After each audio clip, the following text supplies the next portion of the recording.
Hello and welcome to the new series of Drishti IAS. I am Pooja Divedi, and in this segment today, we are going to discuss about the Nobel Prizes in Economic Sciences. This topic is important from the perspective of prelims and also from the perspective of GS mains papers. Let's have a look on the topics that we are going to discuss step by step. These are the topics and we will discuss these only. So, the Nobel Prize in Economic Sciences have been distributed and we will discuss all about the technicalities of it. And as we know that Nobel Prizes, we have covered one in medicine. If you want to know more in detail about the Nobel Prize, you can go and check out that. Okay, let's begin and I will try to run you through in brief about the Nobel Prizes which were institutionalized in the year 1895. Alfred Nobel, the inventor of dynamite and an engineer along with many other things, he had a concept in mind to develop an award, to develop many awards in different fields so that humankind, anybody who has contributed in the development and enhancement of humankind should get the award. So, particularly the fields of peace, physics, physiology or medicine, chemistry, and literature. These were the original grouping, but economics was never a part of it. It was in the year 1968 that by the donation of the Central Bank of Sweden, that is the Sveriges Riksbank, it institutionalized the economic prize, the officially known as the Sveriges Riksbank economic prize in the memory of Alfred Nobel. Okay. So, they had institutionalized this award on its 300th anniversary, the 300th anniversary of the central bank. So, they donated an amount and after that, the creation of this award, oftenly wrongly known as the Nobel Prize in Economics, this was institutionalized. So, since the year 1968, it is being given. Okay, so let's move forward and talk about the current scenario. The Nobel Prize in Economic Sciences, it has been given to three persons for two important findings. David Card has been awarded by the Royal Swedish Academy of Sciences. Okay, because as we have already discussed, so I'm not going to discuss which basic institute is there for which prize, such as Karolinska is for awarding Nobel Prize in the field of medicine, and we have the Norwegian Parliament in the field of peace. Similarly, there are many, so I won't discuss that. So just remember, Royal Swedish Academy of Sciences has awarded David Card for his empirical contributions to labor economics. Keywords are here. Empirical contributions means having verifiable data. That means to have a proper relationship between the experiment and the consequences with verifiable data. That means whatever we are experimenting, we have proper data, concrete data to reach to a conclusion. Secondly, Joshua D. Angrist and Guido W. Imbens, they were awarded for their methodological contribution to the analysis of causal relationship. So don't be too afraid of these terminologies. Causal relationship again here means that if effect is there, if effect of something is there, what is the cause of it? So, causality depends on that. I will try to make you understand in the simplest of the manner in the next few minutes. So, as you can see, David Card, they will share the prizes. The prize is 10 million Swedish kroner, that is approximately 8.60 crore. Keep that in mind. Okay. So, they will share the prize, David Card, Joshua D. Angrist and Guido W. Imbens. So, Angrist and Imbens, they work together and they also are huge contributor in the field of causal relationships since the last many decades. And Card have the other half of it. So, half will be kept by Card and half by these two in their respective amounts, 1/4 and 1/4. Okay, not very important, just remember this. Moving on. Let's talk about the features of the file. First, we will discuss about Card's use of so-called natural experimentation. Natural experimentation, that means having an experiment in a very natural scenario, not trying to prove it too technical. Okay, so there are many questions with respect to labor market.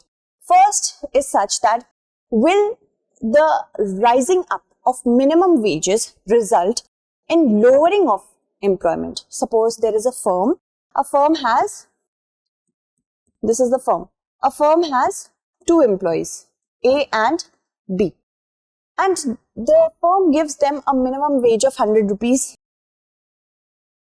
and B minimum it gets 180.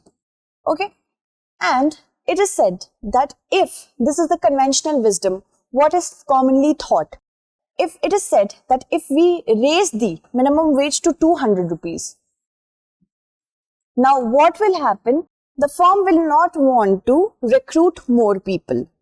This is what conventionally and traditionally has been thought. So this was worked upon. Can minimum wages, raising up of minimum wages can cause some negative impacts on the employment. So what has been found here is that in 1992, this was the experiment Card did. In 1992, the hourly minimum wage in New Jersey, it was increased from $4.25 to $5.05. But that was compared, when this happened in New Jersey, that was compared to the employment in Pennsylvania. So not a lot of difference occurred actually. There was not a lot of impact on the employment sector, that minimum wages have been raised. Now the firms will not want to have more employees.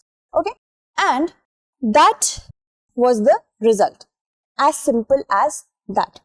Now in the Indian context, this is going to prove something very important when we talk about the minimum wages for the casual workers, for the daily wage earners, for the salaried class employees. Because this is empirical research. Empirical means there is concrete evidence of it. Okay, there is an evidence that it is not causing any negativity. Alright, let's move forward and talk about the importance of education and pay. This experiment was done by Angrist and Imbens, who are keeping the other half of the share. They have been awarded for their methodological contributions. That means contributing with the help of different methods to the analysis of causal relationship. Causal relationship means the effect of something. Is it because of the same cause we are thinking about, or is it because of some other cause? For example, suppose this is a firm. Again, I am taking the example of a firm. Now, firm has a requirement. Okay, it has a requirement for an employee, and it needs certain skills. When we talk about anybody to be employed, they are needed with certain skills so that the firm can employ them. So here it needs that the person should be at least 12th pass or a graduate. Let's talk about graduate. Okay, so graduation is the cause. Here it is the cause, and A and B are two candidates who have applied for the job. So A is a graduate but B is not, although B is a lot more talented and hardworking than A. But now the cause here is graduation is needed, so A will be employed because this cause has a relationship with the effect. In effect, A is employed, A has been selected, but B hasn't been selected. So this is causal relationship. Okay. Now causal relationship has been explored by Angrist and Imbens in the field of education. And here it is saying that if, with the help of graph, I will make you understand here. Now, years of education, keep that in mind. Data from Angrist and Kruger shows that people with 12 years education have incomes 12% higher. Here the cause is education, the effect is higher pay. Okay, cause education, and result or the effect is higher pay. HP, I am writing it as an acronym. So higher pay and the cause of it is education. These two have a relationship and this is causality. Okay, keep that in mind. So 12% income higher for people who have done 12 years of schooling, and people with 16 years of schooling have 65% higher pay than those who have 11 years of education. This is something of a breakthrough, especially when we talk about the Indian context, because we want to explore the opportunities in the higher segment, higher education, and also elementary education. So, as you can see, there is a direct relationship between education and higher pay. That means higher education will be much more important now when it comes to policy making. This is as simple as that. So in Indian context, we have to understand that minimum wage, if it is increased, it will not cause any negative impact on the employment. It will not have any negative impact, and that is why it is important. It is commonly held that higher, we have discussed about this, because this is accepted as a conventional thought process, that if we will go to engage employees at higher minimum wage, it will impact the to-be potential employees. It will impact the to-be potential employees because the company will not be able to take care of the salaries and wages of them. But it's not true. And the main learning from Card's work is that minimum wages can be increased in India without worrying about reducing employment, because here the minimum wage is as low as rupees 180 per day.